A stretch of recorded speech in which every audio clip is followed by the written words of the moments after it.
What up, everybody? It's the WTFMA. That's What's the Formula Mentoring Academy. It's your guy, Coach Dimitri, and yours truly, the one and only Coach E, Mr. WTF. We're here for another special podcast for the new fiscal year 2024. Yes. Speaking of fiscal, before you jump in, Mr. WTF, I want to say before you say fiscal, we got the Money Man. I'm not in. Money Man is one of my favorite rappers, but I'm not talking about him. I'm talking about Mr. Travonn Jones of Truth Synergies. All right, y'all. So, you have a lot more detail. He's a deployment, 14-year, long-standing Marine, and not no ex-Marine. Once Marine, always a Marine. So he's true to the heart, solid brother.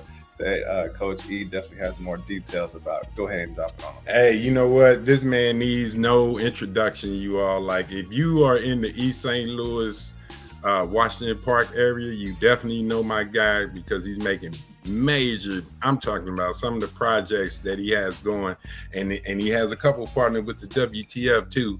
But we got so much going on in East St. Louis, Washington Park. But my man is global. Like this, I don't want to even make him sound like he's local to Washington Park, East St. My man's been traveled the world as a Marine, and his passion to help people is just undeniable. When he and I first met, matter of fact, I'm gonna save that story. We're gonna bring him up because I want everyone to know who we talking about. My guy, Travonn. Trey, what's good? What's up, my brother? Hey, man, I appreciate both of those Steve Harvey introductions, y'all.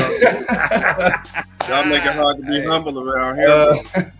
Hey, man, we want you to be bold. Man, I'm with it. I receive it. Yes, but no, my guy, we appreciate you being on the podcast. You all. Make sure everyone out there that's watching this or listening to it, share it with your friends. Put it on your page. We dropping some gems. My man has been making major changes for multiple years. Like I'm his mentee. I'm his understudy. I'm looking up to him. And learning go both ways, brother. I appreciate you. I appreciate you too, bro. And here's the thing: like you all know that you go as far as you know, and your network will take you as far as you're gonna go. So if you don't have a network, then what you doing? I mean, the phones, the social media, everybody has a network. But when you ask yourself what's in your network, then you can determine where you're going on the next step. And that's one thing I can say about my guy, Travonn. So I got to tell this story about how we met. So to make a long story long, we met through my guy, Jerome. Shout out to the OG, Shout out to the Jerome big up in the shot. Man, appreciate you, bro, for introducing me to the brother. And it was so weird, Dimitri, man, because when we made the connection and we were texting, we jumped on a call and he flat out, he came so bold. I was like, man, I love this brother already. He matched your energy, bro, because that's already how you jump up. Yeah. Right. And he said, bro, I get it. We all doing great things and everything is shiny and golden and we get in the room and we are happy and then we never talk again. He said, if that's what you want to do, then we're going to end this right now. And guess what? Ever since he said that, I'm in his office every week, multiple times a week. We're going to a men's group at the church, meeting so many people. Like when he said that to me, I said, oh, challenge accepted. What's up? Let's do this. And hey, since then we got so many projects on the table right now, you all. But my man is definitely blessed the WTF with a lot of his knowledge and his network and just his overall energy and spirit, because we know everything in the world is created from energy. And when you have that great energy about you and it connects with somebody else, oh, it's a no-brainer. Some might even be able to disguise it and mask it for a little while, but eventually, as they used to tell me, if it don't come out in the wash, it'll come out in the rinse. So we gonna figure out whether or not you really own what you own. And one thing I can stamp, I can give this man the stamp. If he tell me something, it's golden. I'm not even gonna question. I'm like, bro, let's ride. Where we going? And that's just knowing this man for a few months.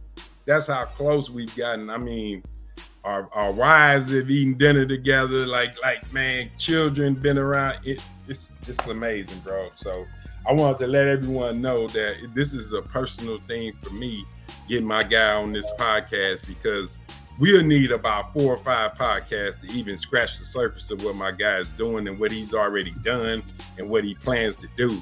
But appreciate you again, Trey, man. Like the people definitely need to know more about True Synergies. And I want to touch on what you had said earlier when you talk about you don't market, you target. So man, that was such a profound statement. Yeah, I ain't got past it yet. Yeah.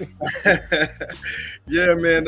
Y'all said a lot of beautiful stuff, man. Y'all gave me the chicken skin over here, man. But yeah, that part about targeting, you know, in certain markets, you know, having a certain influence is fine and well, and is beneficial. But what we find in the social service network in that arena, really, having, extenuous, websites and marketing materials and those things, if you're targeting that towards specific donors, then that's well and good.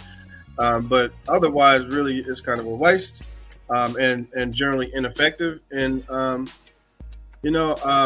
if we're being 100% honest, there's been, competition historically amongst nonprofits that do service delivery work. Yeah, man, drawing attention to yourself, and not the work. A lot, it just doesn't seem beneficial to us. So we know, I like to say, I get to be me on purpose and in purpose. That's a blessing. So yeah, for me, it's more about having a direct plan to work with a specific donor or a specific funder or another specific partner, versus just having, putting a lot of time, effort, energy into, social media networking, as far as the business is concerned, and, all of those things that are kind of indirect and passive. They're indirect and passive, so I prefer to be very intentional and direct about what I do, and I find it to be just more impactful. So yeah, marketing, down the road, yeah, we'll get to that. There's plans for those things, but we're still in the growth phase, and it's just not a tremendous need for marketing. Yeah, there's other ways to tell our story, i.e. we're here today, right? But the putting a lot of money and effort into print material, websites and social media and things is just something we haven't gotten around to yet, and we just don't have a high. We don't foresee a high return on investment, so we put it kind of so we put it kind of low on our list of priorities, and we'll get to it. Because it's a responsible thing to do. At one point, but you want to hear something funny, bro? Yeah, you made me think about a guy that we both look up to and we follow, and that's Myron Golden. Mm-hmm. And here's what Myron Golden told me when and Dimitri done met Myron before. We've been in that room, and he said that if your product is good as you say it is, there's no need for marketing, because you don't see commercials with Lamborghinis. You don't see commercials with Louis Vuitton, and they don't have to. They don't have to run ads and market, because their product speaks for itself. So I love what you just said, that it's about the action. It's about what you're doing more so than who I am. Because a lot of us know them people on social media is like, look at me, but are not impacting lives on the level that they portray online. Yes, so I love that idea and that mindset, man, when it comes to targeting folks more so than just marketing. And I love the correlation that you made there, Ernest, because we do. We look at our program design, our program implementation, our training, development. We look at those things as really cream of the crop in our industry, like a Louis Vuitton, and so we act as if, you know what I mean. So right, and we have good reason for that. We've seen evidence, or we've seen our Jesus, I can't think today. Our results with the participants that we've worked with and with the entrepreneurs that we've worked with, it kind of dictated that yes, our training is and things are that high in quality. So we move as such with it, you know. So yeah, I love the correlation that you made. Yeah, that's what's up, man. Yeah, that's beautiful, man. And like I said in the pre-interview, I'm just interested just to hear more about, you know, not necessarily right now, but I'm gonna kind of get into that. But I'm just curious about how you even got into flipping the business model of like the traditional for-profit where people are marketing. Like, what really made you wanna, you know, take the not-for-profit route, and what did you find any resistance? But before you answer that, man, like kind of the overarching company of True Synergies. I've heard Ernest talk about you being a stand-up guy. What you say you're gonna do, you follow through with it. That truth part, you say that you like to be direct, and just the synergies between you and Ernest. And I know me and Ernest are solid on. Wait a minute, level. So don't keep calling my government name. Hey, Ernest. Hey, Ernest. You won't call it my government name. Hey, man, everybody needs to know Mr. Handbrake. This organization. But you know, man, but I'm just curious, like just the name, and I'm big on names. So the name of your company seems to reflect who you are as a person, and you know, just from knowing you just these few minutes, you know, True Synergies. How did you even get to that name and even take it into the not-for-profit space? Man, that is so interesting because nobody has ever asked me that.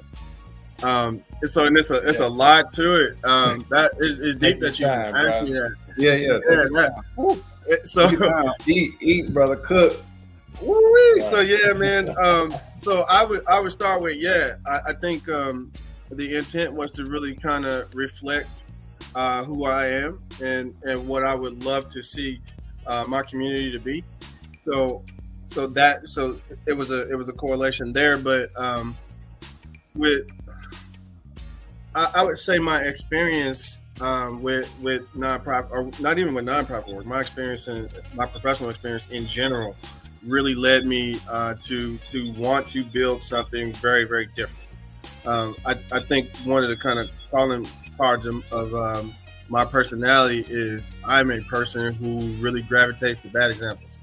Right, I will learn from that bad example because we're not going to do that. We're not going to be you, right? So I've seen toxic charities, and I've seen small businesses who I didn't really like how they moved, and I saw entrepreneurs who I didn't really, respect how they moved, and I wanted to ensure that I built something that was very different than that. The synergies part, a lot of what I would see in the military, I think is a really good example of this.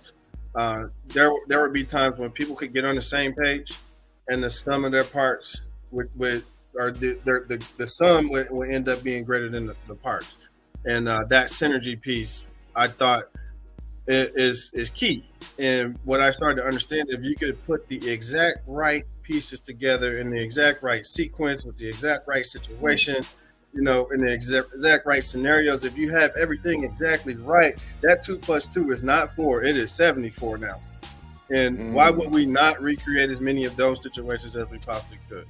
And I wanted to kind of create something that was a process, a system, creating those types of synergies. And that's kind of, a lot of the pieces to the puzzle came from. And honestly, at the time when this became kind of a first time on paper thing, because I created this company in my head many years ago, and with input from all of the people that I've had the blessing to come in contact with.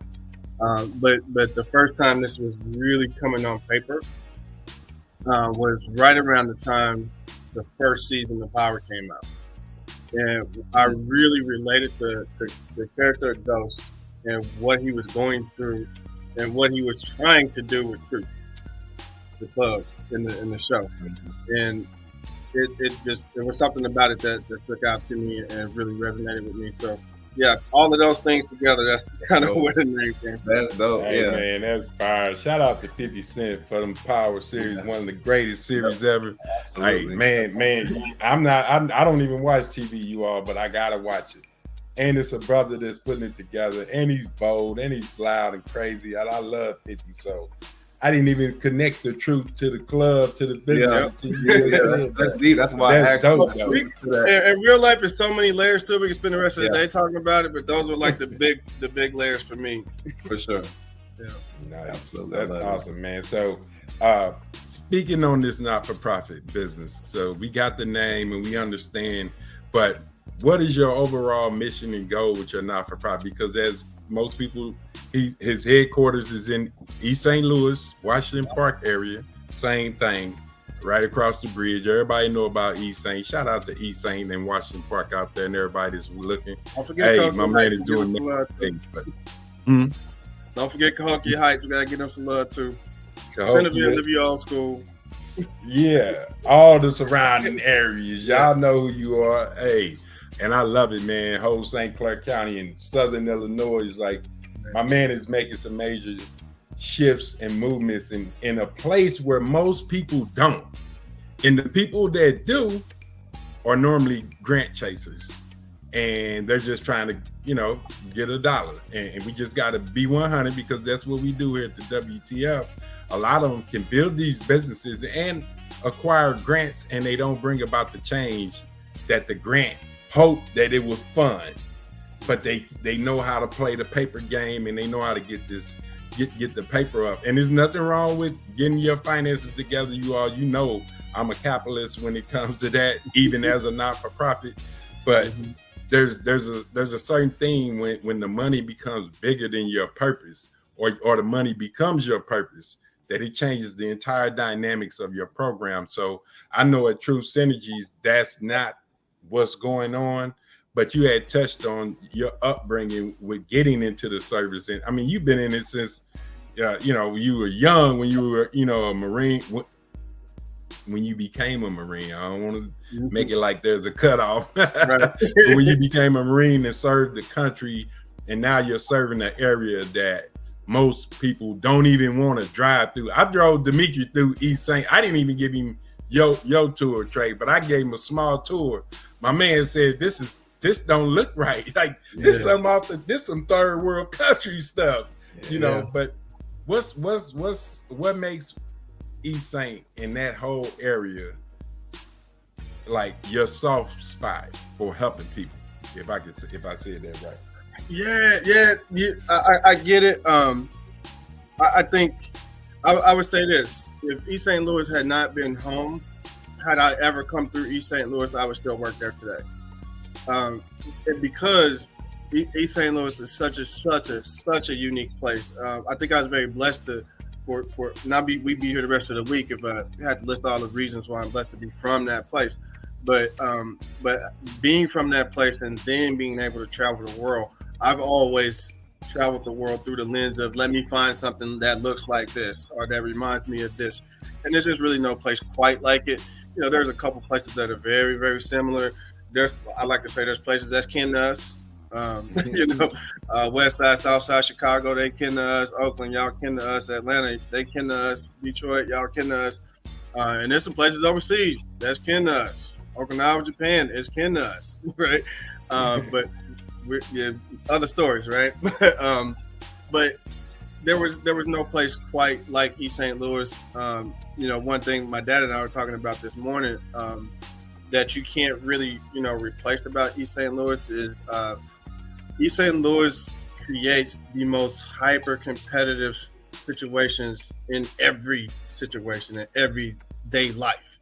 And when you grow up under, in those environments, just super hyper-competitive environments, it just kind of makes you a different type of person. And you see the world very, very differently. And when you're able to kind of remove yourself from that and understand and really come to grips with understand the rest of the world is not that way. When you make that full circle, a place like East St. Louis is always going to have your heart. And really the types of programs that we wanted to design at True were specifically designed for people in transition. And that transition can be anything. That's transitioning from high school to the workforce, from high school to college, from college to the workforce, from college to grad school, from the military to civilian life, from civilian life to the military. Right? We wanted to create programs that were specifically tailored to help people move from one space to the next, and then really and truly, if you're going to create those types of programs, a lot of times you're going to get funding from places that are violence prevention centric. And if you're going to do violence prevention work and be effective, if you could do it and be effective in East St. Louis, then it can be effective anywhere. So that was the premise. So in real life, I feel like East St. Louis is the very best place in the whole world to do the work that I do. I would not want to be anywhere else. That's so fire to meet you, man. Like, I'm getting teary-eyed. Yeah, man. So like, if someone was to, like, one of your avatars that me and E call it, one of your potential people that you can help, like if someone needed your services or needed to take advantage of something that you offer, like, how would they be able to do that? What's the process of people getting your assistance?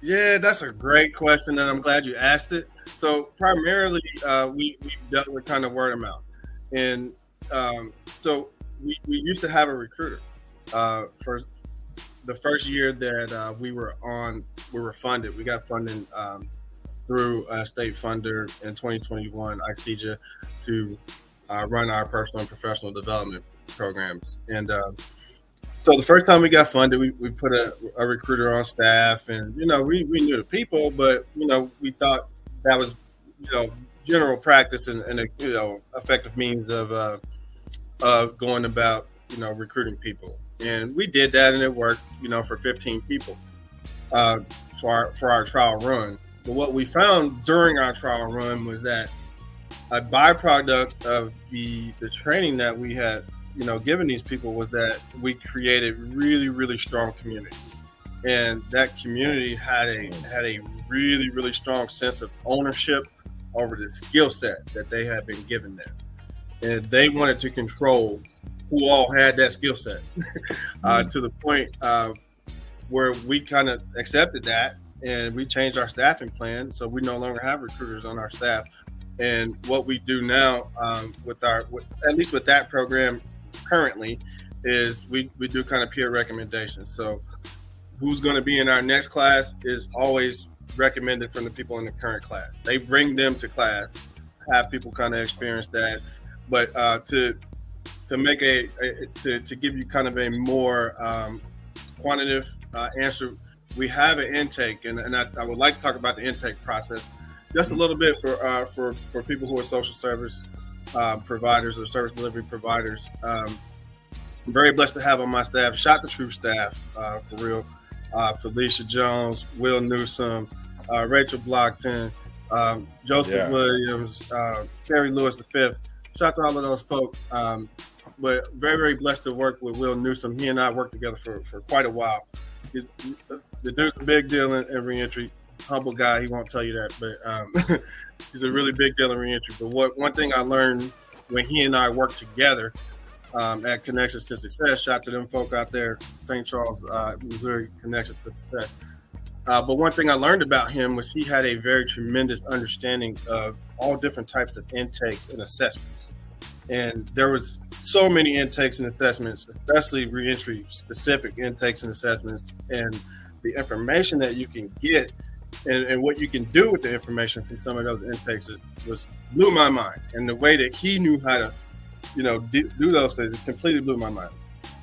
So when it was time to, to create that intake process, that was Will. And our intake, it has been a tremendous blessing to us. One of the things that came out of that was we're able to collect enough data to get all types of criminology, if that's something that we're looking for, needs assessments and all types of things, all types of data and useful applications to that data that we could pull just from our intake. But it was also one of the reasons why our funder chose to have us evaluated for evidence-based practice. So for the last 6 months or so, we've been working with Southern Illinois University to evaluate our program for evidence-based practices. Recently been notified that the funder has paid to do a second round, a deeper evaluation. It's going to be a national publication. So again, we talk about targeting, right? So we're working with particular partners now who we intend on working with in the future as we become evidence-based. In the next phase of our growth would be licensing, right? So we're planting those seeds for licensing with all of the partners that we're working with right now. That's next level. Licensing is a big deal, man. We and E, we were talking about. We were just talking about it, bro. Licensing long before we even had a concept of how it even worked. But we just was thinking like that. Like, how can we work once and get paid, and that's what we always do, along with collaborating over competing. And I heard you say that in East St. Louis is very competitive or something to that nature. And it's interesting that E came from that place too, but he has the mindset of working with people, having that synergy, finding that synergy with others, so where we can all collaborate and where 2 + 2 does not equal 4, like you say, but it causes the exponential growth, that hockey stick moment. And that's what we all are looking for. But we all as in society, we all tend to think, how can I get it myself? But we don't understand our limitations at times, so we have to collaborate to be able to get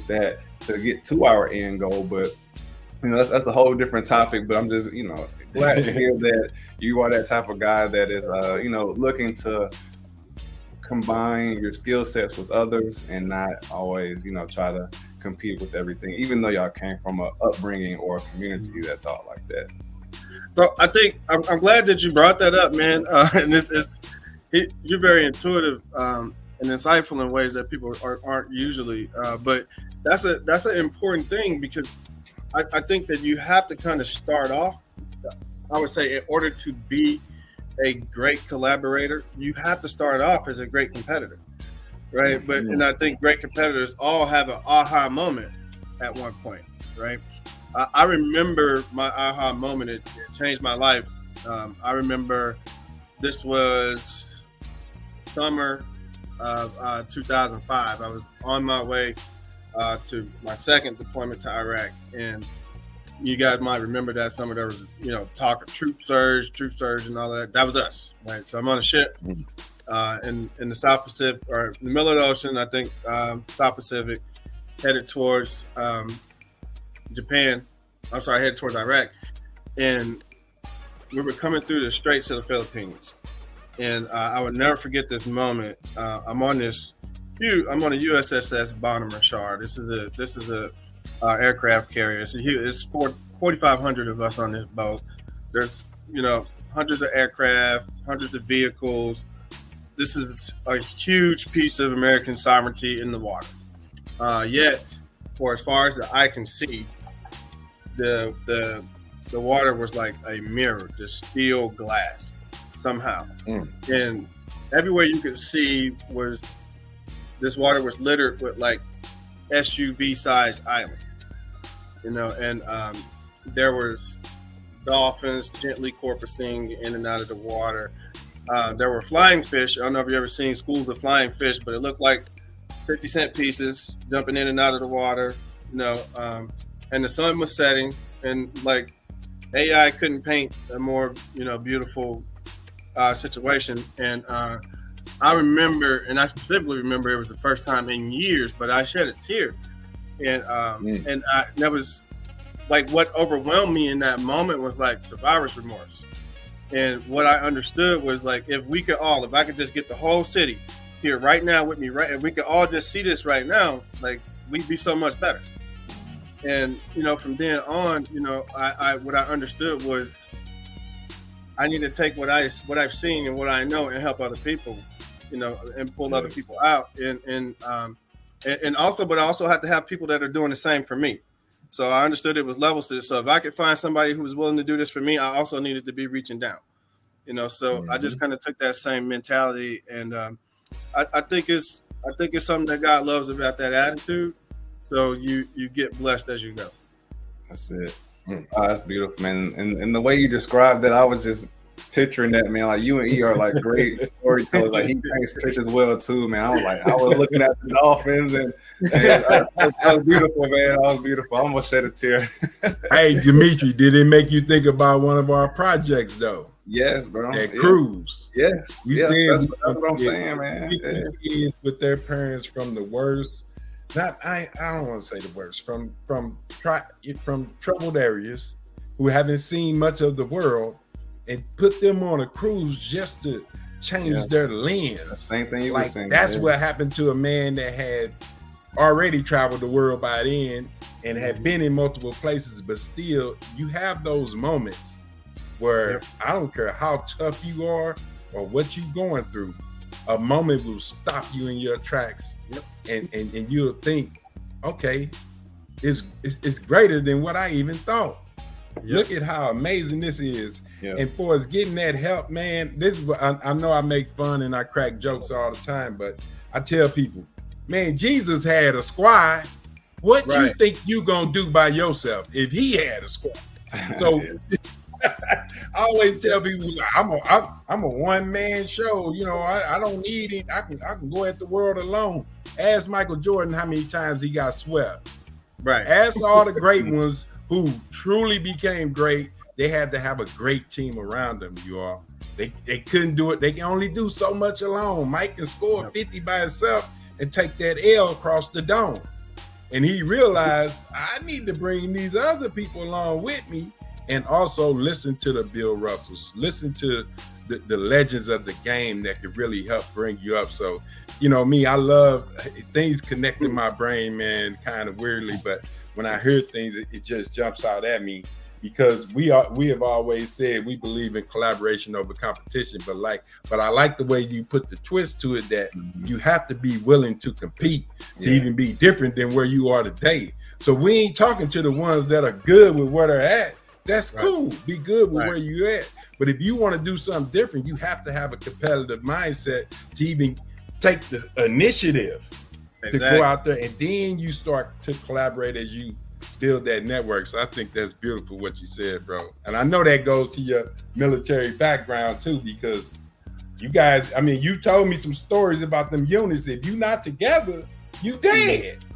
Yeah, I would say that the military definitely reinforced that. But man, growing up in Edgemount and on Deuce 9, really, man, that's where that comes from, bro.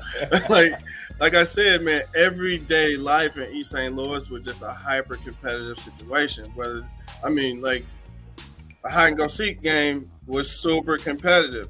This is funny. It's funny. My dad and I were talking earlier today, and he was showing me one of his friends growing up had written a book, and what he remembered about this guy was that he was not a great athlete in the neighborhood growing up, and people treated him very poorly in the neighborhood growing up. He moved to California, became a big time star, scored 1 million points, and he's very successful. But what I explained to my dad was, I know that to be the case also. Like, we still do that in East St. Louis. I saw that in my generation also. And I was one of those people who was kind of not over the top mean to you if you didn't have a great hoop game or a good football game. But like the rest of the city was, it was like we just didn't respect you a whole lot if you weren't great at what it was that you did. And I that's where I think a lot of that stems from. City of Champions is what his name. City of Champions, East St. Louis. Tough place, bro. That's dope. Yeah. So, yeah, man. So, Travonn. So, yeah, we, as you know, at the WTF, we target more so the parents and really try to influence the next generation by educating the parents. And Coach E has a phenomenal book that everybody can check out on WTFMA.com. It's a free download. But I'd like to ask you the question, my brother. Like, if you could, I guess, create like a program, because I heard that you create programs for, to help different types of people. If you were to create a program for, I guess, underprivileged, parents of kids who may be in some disciplinary trouble or anything like that, if you could create a program with their grant skills and everything like that, how would that not a detailed thing, but how would that structure look as far as, you know, your approach to helping out the parents? Because the kids are only going to listen to people who they don't know so much because they barely listen to their parents. So we want to get to the parents, and the parents right now are listening, right? So we want to at least give the parents some idea of what the possibilities might be to, you know, help to, you know, influence their kids in a positive way through them. So how would you help the parents help their kids? Yeah, how would you help the parents help their kids? Oh man, that's a fantastic question. You got my brain like about to come out my ears. My first thought, I think we have to go, and I would go to the core of what we do at Truth and what makes us different. If we're being honest, here in America, what really hinders us as much as anything else is trauma, right? And nobody's touching the trauma for us. So we walk around with our trauma response right here in our face and trying to live life kind of through that lens, and it just doesn't work as well. So we like to say, you know, we do personal and professional development, heavy on the personal development side. I think really the first thing I would do is attempt to create activities that would touch at least that trauma, and if there's and I would want to be able to identify this with the intake process, but if there's trauma between the parent and the child, right? So I would want to significantly impact that, because it doesn't matter what the rest of your curriculum is if you don't impact that. It's just stuff that y'all said, want, because my trauma response was here, and I couldn't. You see what I mean? So you can't really have to me, you know, it's very hard to have a sustainable impact on people with trauma unless you touch the trauma. So the first thing I would really want to do is create activities that really incorporate, you know, some personal development, right, and some coping skills and ways of dealing with that trauma and opening up those conversations. Man, I didn't even think about that. Oh, like that's why they walk around their face balled up, man. That's that trauma like that. Yeah, I just connected that. Nah, that's some of them just ugly. We ain't talking about them. Some people just ugly. For the most part, people, everybody's beautiful. I love all y'all. Y'all know I'm joking, but especially with men, is that a lot of men just wear that. Where it's like hard. I was telling a brother this at the men's group the other day that, you know, brothers nowadays don't even give you the common head now. Right. And they see you like, damn, bro, like you ain't even. That's universal. That's wherever we at. If I look you in your eyes, I expect the head nod, man. Don't just walk past me. But as he stated, I'm looking at it from my lens, but from their lens, man, they could have just had somebody die in their family. They could have just got fired, and we're judging on the surface. But even with that surface, I'm not gonna let, you know, my balled up face folks off the hook, because as I always say, you can change your blood chemistry just by smiling. So you need to smile even when it hurts. Smile more and more, because your body and everything's so dynamic that if you bring that energy up, everything will change. I mean, people have been locked up overseas and POW camps and all that, and they use that imagination to imagine themselves free. And those that really honed in on that, they have books about this, that they saw themselves. One guy said he saw himself playing golf on a resort, and then he finally came home, and they said, "What do you want to do?" He said, "I want to go play some golf. I've been playing it for 30 years." Or I know I'm butchering up the story, but y'all know what I'm talking about. Like, there's so many stories out there of getting beyond your trauma and doing great things. So keep y'all heads up, smile more. I hope you're smiling right now at my goofy self for saying that. But seriously, we need to really smile more and bring about that energy, because even our children see us with our face balled up. It's like me when I know I'm going long, but it's like me when I was young. I'm gonna jump in here with you, because you brought up some good stuff, man, and we can talk about it. When I was young, I saw my mom working to death. Like, she was literally working herself to death, because while we lived in the project, she didn't want welfare or food stamps. She was like, nope, I'm going to work 2 jobs, ain't getting paid nothing. But she didn't want us to be on. It was a pride thing of welfare and the food stamps. So me being the oldest, I'm looking at my mama being the hard worker that she is, thinking, I don't ever want to be a hard worker. If this what I get, we still in the projects, right, and you working this hard, why would I want to do that? So bringing it, fast forwarding to today, these young people see us face balled up, things rough, and they're like, and you went to college to get that?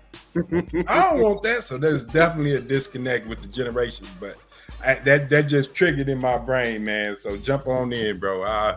No, you brought up a lot of great stuff, man. And you know, one of the things I want to touch on a little bit, because people don't really know, like, what is that? You talk about how do we, deal with the trauma and this, that, and the third.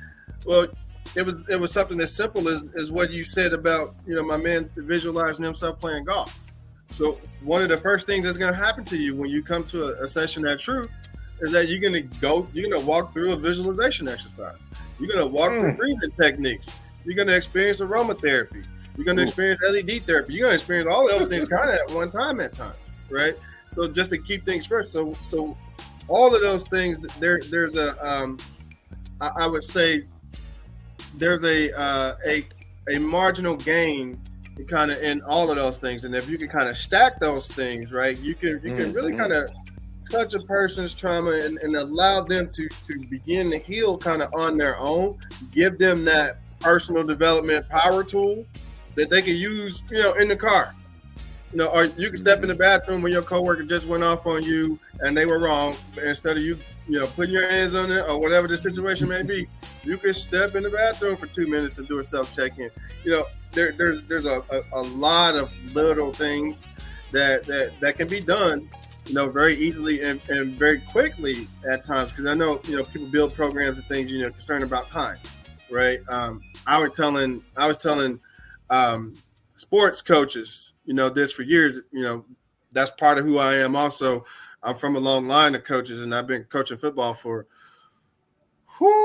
almost 20 years now, or over 20 years now, really since I was 17. I'll be 42 here, 43 this year, right? But one of the things I've been saying for about 5 years now is these high school programs need to build life skills into the program. So what's happening now with college athletes or college-bound athletes is these kids are spending 4, 5, 6 hours a day with the program. Especially if you D1 bound. You got weightlifting, you got film, all of those other things that go into that. You're not spending that amount of time with your parents.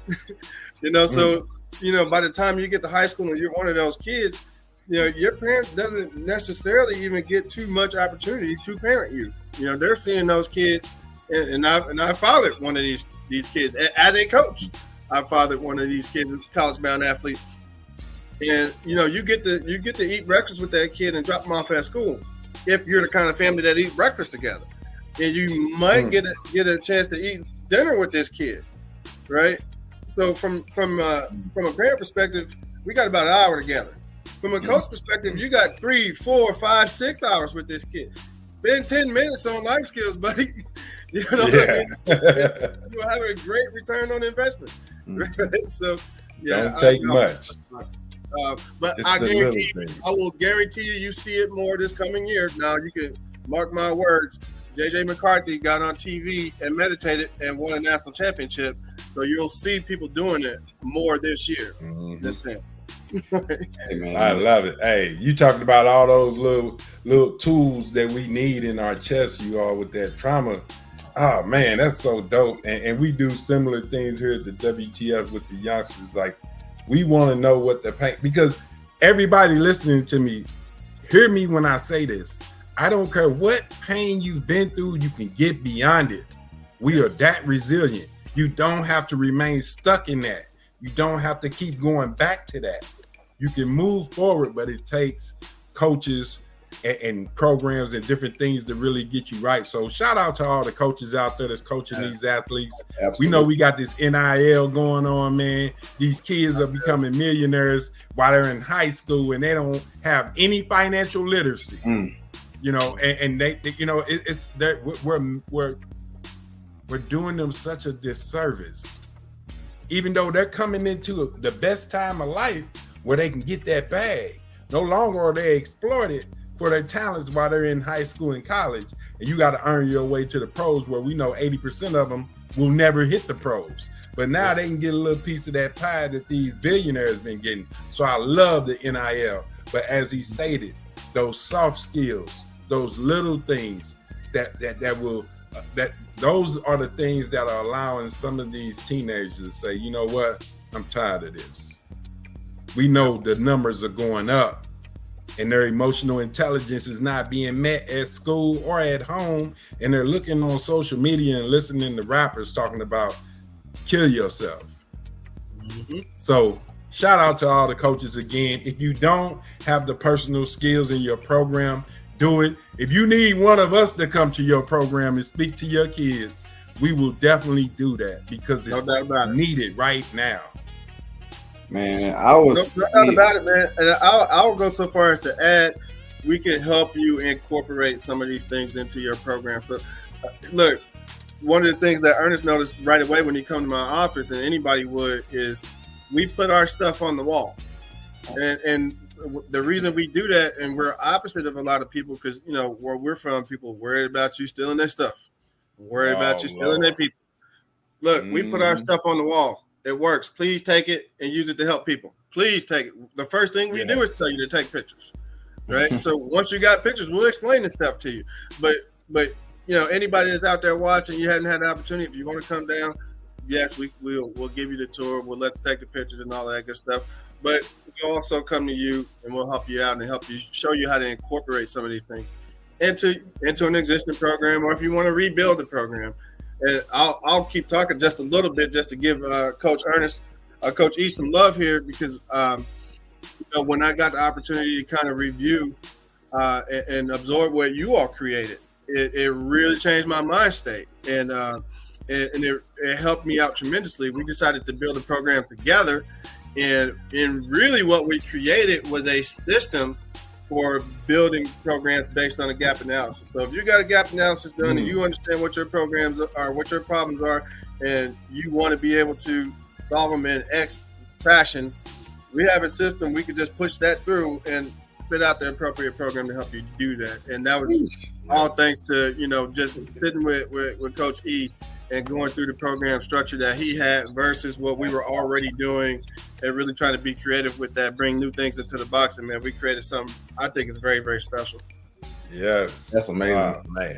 I didn't know that. Yeah, that's cool, man. And yeah, I tell you, I've been working on some things to me. Hey, listen, I never had any doubt, and like I said, it's always good to hear that, you know, things are being created that I'm a part of, even secondhand. You know, I'm just honored to be a part of just that network that's creating a positive impact, because once we clock out, man, the only thing that we have left on this earth is what we've done to help others and the impact that we've made to benefit society as a whole.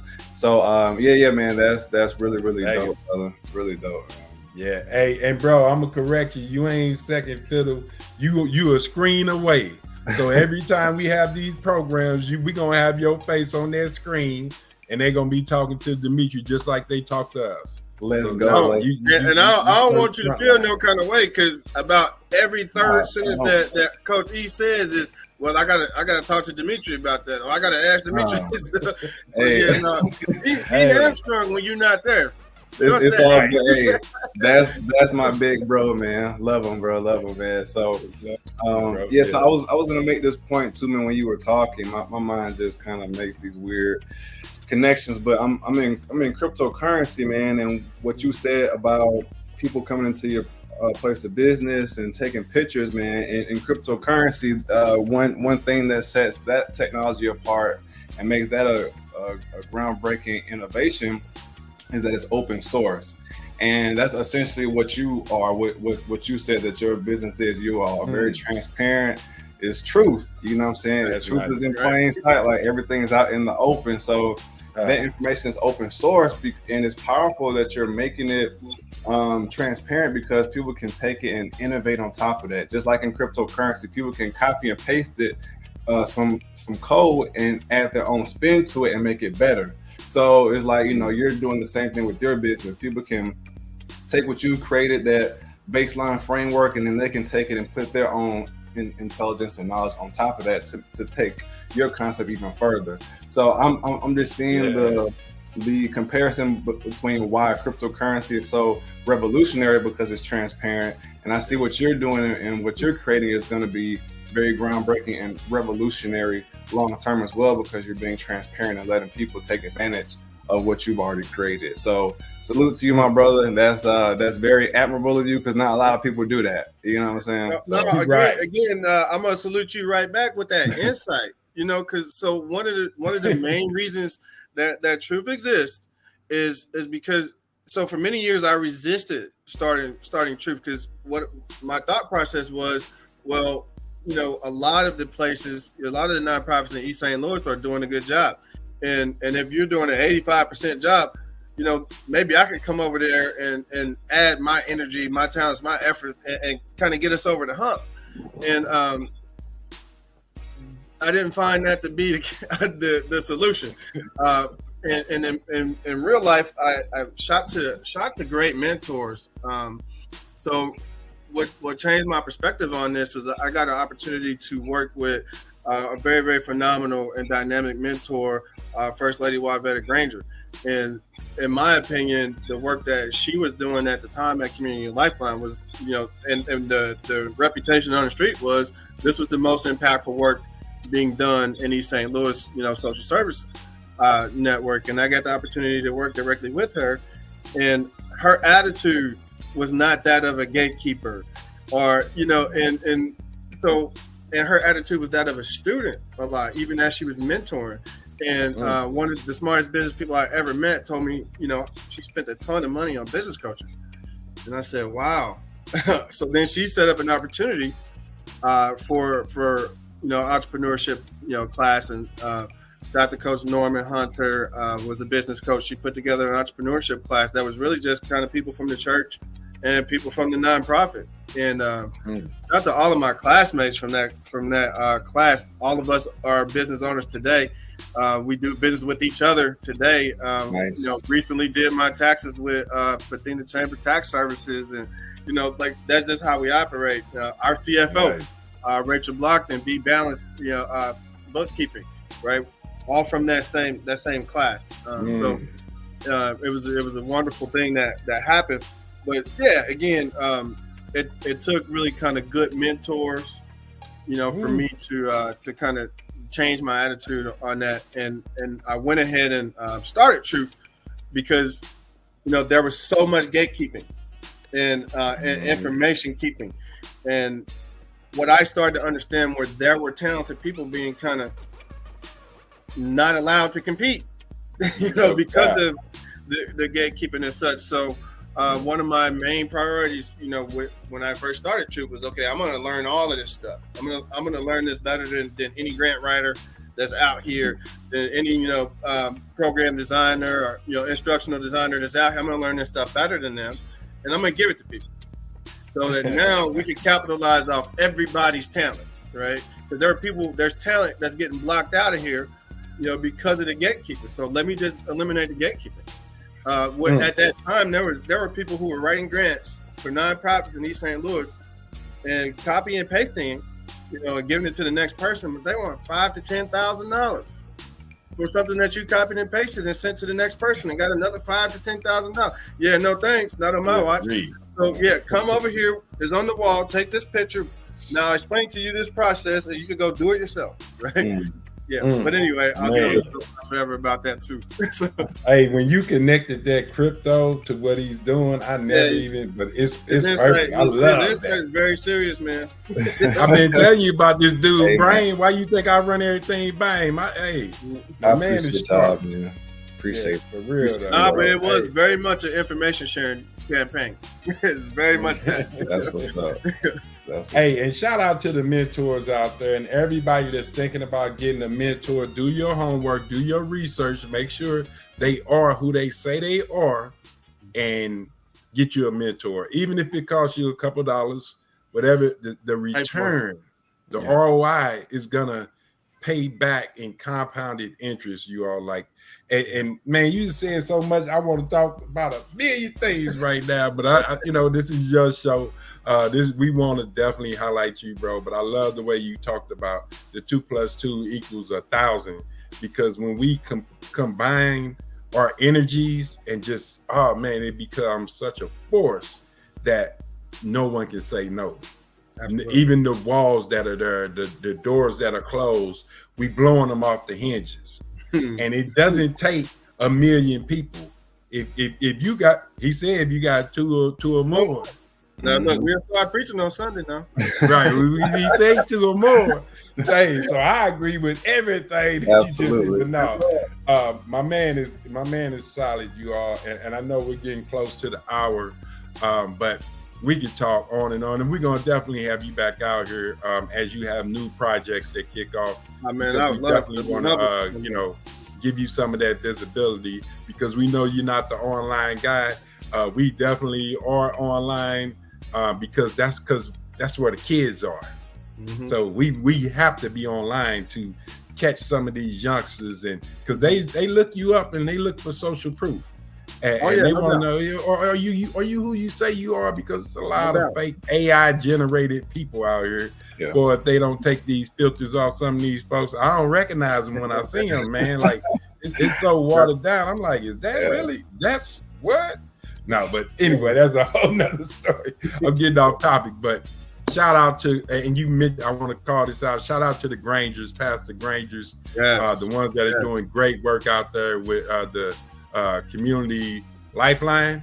Yep. Did I say that right? Yeah, yes, Community Lifeline. This is where I go. I go every Wednesday to the manhood group where we're talking about, and it's a group of about 40 to 50 men, and it's some young teenagers in there, and we're talking about what it means to be a man and what manhood is all about. And we touched on trauma with the mother. That's a lot. They got a great program, bro, and I'm locked in with what they're doing, and they have a new one coming out in January, and we're going to talk about that on the WTF as it progresses, as we get more information about it, because it's unbelievable, and it's just a matter of humbling yourself and sitting down and listening. But as I tell everybody, if you reword the listen, it spells silent. That means you need to shed what I call the up and let somebody mentor you. So shout out to the mentors and the coaches that are bringing it. I don't care if you just touch one. Imagine what it would feel like to know someone's on the verge of killing someone, themselves, or just doing harm. And just from your words, from your program, from you being a walking mentor and coach to everybody you come in contact with, you could have changed that person's life and changed the trajectory of the neighborhood and all type of things. So sometimes you just got to be available, but then there's other times where you need to be quiet. For sure. So, all right, I'm rambling, man. Dimitri, and we always ask about the formula. Yeah. So we know Truth Synergies is amazing. I know the program is so dope, and I'm loving the partnership that we're creating with Truth and with the WTF and a lot of others. Shout out to my guy Chris in Washington Park. First book. I gotta call this out, Chris Hodges, because my man gave me his book, which is going to be a blockbuster. And he said, bro, I trust you to publish my book. I want to put your logo, put your stamp on it. I'll do whatever. And so other than my books, he's the very first book outside of my book that's published. He has his ISBN. He's official. And they're already, Paramount is contacting this brother about this book. Let's go. To record it. They need, so this is major. That's why I know I'm off. But he met me again with me and Travonn just chopping it up at Good Samaritan. Shout out to the people at Good Samaritan. Hey, man, and he just walked up to us, man, and we've been locked in ever since. So great things are happening in the East Side. Washington Park, Cahokia Heights, Centerville, Collinsville, Belleville, St. Clair County, Southern Illinois, all y'all out there, you know we repping y'all. Share this out with all your people, but we got the last question, Dimitri. Go on, bring us home, man. Yes, sir. Yes, sir. That was beautiful, my brother. Beautiful, man. So, Travonn, yeah. So one thing that I would say is mentorship. Since we were just talking about that, mentorship, in my opinion, positively affected my success, what I consider to be success for myself. And I can't speak for E, but I mean, that's the only reason why we're having this podcast right here, because we joined the same mentorship group and we just clicked ever since. So that really helped me on my road to success. So what is your formula for success? What do you attribute to your success? And whatever definition you have for success, that's you. It don't have to be money. It don't have to be status. It can be whatever. It can be peace, whatever it is. What do you contribute to that success in your life? Yeah, that's a great question, and I appreciate the question. I would say it's a lot to it, but I think I could make it, as simple as possible. I would say three big things. First, keep God first. I was very, very blessed to come from praying folk and to be exposed to the Word and to have a intimate relationship with Christ from a very, very young age. And my grandmother used to drag me to Bible study on Friday nights with her when I was 9, 10, 11 years old. But this wasn't regular Bible study. This was like the all-star team of the mothers of the church from across the city, right, would come to one place, and it would be me and a bunch of 70-year-old ladies reading Joyce Meyer's books, right? So like without that base, man, I wouldn't be here today. So I've known how to pray and have an intimate relationship with Christ since I was a very, very young person. So I would say that's first. And then second is work ethic. Very, very blessed to come from folk with epic, legendary work ethic. And I got to watch my father be that person. I got to watch my grandfather be that person. I got to watch my grandparents be those people. And especially everybody in my neighborhood. My mentors growing up. I just lost one of my heroes growing up, Mr. Cecil Griffin, legendary carpenter across East St. Louis. But you could set your watch to Mr. Griffin coming down the street and stopping at the stop sign at 6:01, right? Every morning. I saw his truck and he was on the move. And when I was a kid watching that, Mr. Griffin was in his late 70s, right? So he was doing that 6 months ago. Okay. So that part, I was really, exposed to people with really, extreme work ethics. So having that extreme work ethic was something that was very common to me, and that's taken me pretty far. And then the third thing is creativity. I think if you're doing those first two things pretty well, you're going to find yourself in not bad spaces, but spaces with room for improvement.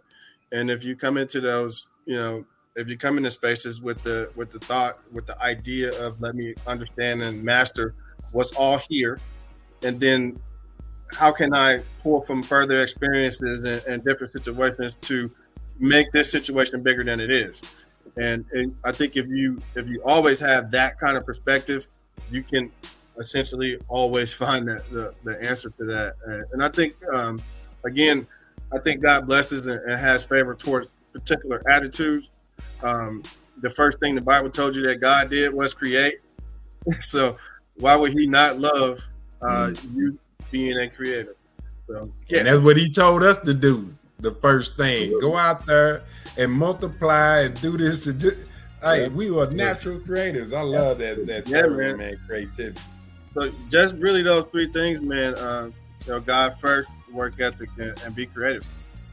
I love that, man. Beautiful way to end the show. Hey, you want to make one last comment before I close it out, brother? I want to make one last 30 comments.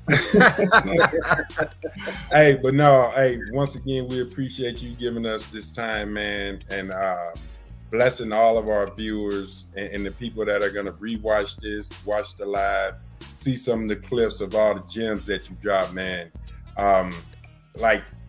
again, I always have to make it personal because I like being personal and I like taking things personal. And people always say, I do take it personal because when I have personal relationships, I want it to be personal. This ain't just business, man. Like when I say my man, I mean, this is a lifetime friend going forward right now. And like, I couldn't imagine, I don't care if I'm in another country, I'm gonna have access to my guy. We're gonna do great work here in East St. And then we're going abroad. Me and my guy have taken trips already, and those trips are just going to increase because we have that same passion and purpose to impact the lives of everybody that we come in contact with. And we believe in putting God first, putting in that work, and being creative with the work that you do, because just hammering the same nail ain't going to do it. That's been done. That's old. Everybody know how to beat a nail into a board. But when you know how to carve some things, and I'm talking about the minds of y'all's, like that thing up here needs some carving. You need to get rid of some things and create a beautiful picture within the person that you are. So again, shout out to all the coaches, all the mentors out there. Shout out to my guy Travonn, to his lovely wife, to his children. Like, man, like the man is phenomenal. He's definitely a superstar that doesn't want any of the limelight.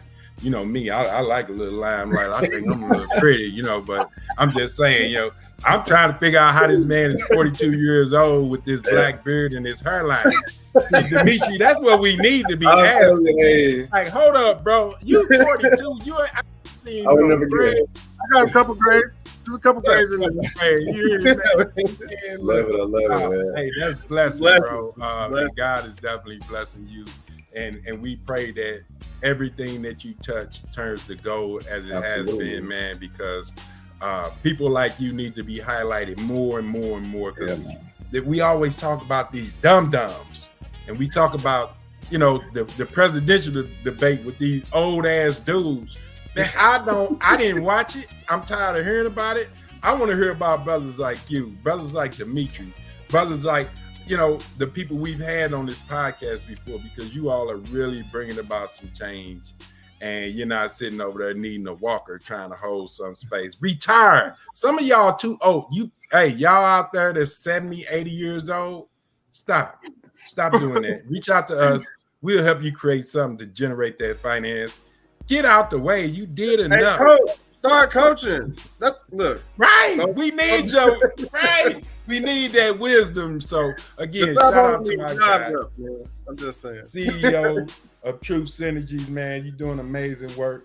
And y'all gonna hear a lot more from my guy. I promise you that. Even if he ain't online, I am. And we joined at the hip. So you're gonna see him when you see me, and you see Dimitri, and you see the WTF out here doing this crazy work. So again, we thank you, brother. I appreciate y'all, brothers, man. Absolutely. It's been a good time for me. I'll come back anytime y'all willing to have me. I really, really appreciate the opportunity. Y'all honor me, and it's y'all make it hard to be humble, man, but I appreciate y'all. Absolutely, no doubt, my brother. Thank you for your time. I know we went a little long, man, but the conversation was needed for the people, man. So hopefully you don't mind going over a few minutes. But thank you for all your knowledge and your insight.